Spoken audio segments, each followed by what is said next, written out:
If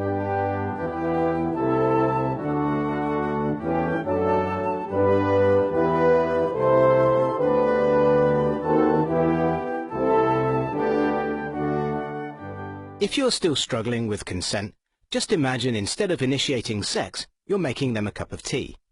You say, "Hey, would you like a cup of tea?" And they go, "Oh my God, I would love a cup of tea, thank you." Then you know they want a cup of tea.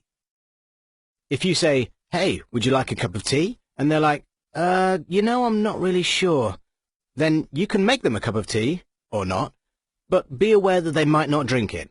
And if they don't drink it, then, and this is the important bit, don't make them drink it. Just because you made it doesn't mean you're entitled to watch them drink it. And if they say, "No thank you," then don't make them tea. At all. Just don't make them tea. Don't make them drink tea. Don't get annoyed at them for not wanting tea. They just don't want tea, okay? They might say, "Yes, please, that's kind of you." And then when the tea arrives, they actually don't want the tea at all. Sure, that's kind of annoying as you've gone to all the effort of making the tea, but they remain under no obligation to drink the tea. They did want tea, now they don't. Some people change their mind in the time it takes to boil the kettle, brew the tea, and add the milk. And it's okay for people to change their mind, and you are still not entitled to watch them drink it. And if they are unconscious, don't make them tea. Unconscious people don't want tea, and they can't answer the question, "Do you want tea?" because they're unconscious.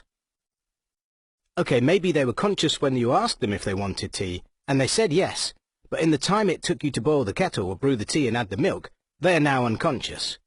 You should just put the tea down, make sure the unconscious person is safe, and this is the important part again, don't make them drink the tea.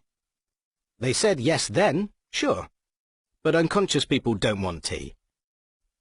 If someone said yes to tea, started drinking it, and then passed out before they'd finished it, don't keep on pouring it down their throat. Take the tea away.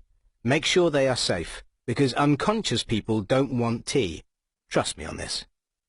If someone said yes to tea around your house last Saturday, that doesn't mean they want you to make them tea all the time. They don't want you to come around to their place unexpectedly and make them tea and force them to drink it, going, "But you wanted tea last week," or to wake up to find you pouring tea down their throat going, "But you wanted tea last night."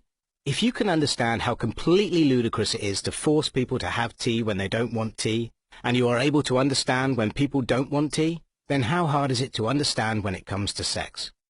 Whether it's tea or sex, consent is everything. And on that note, I'm going to make myself a cup of tea.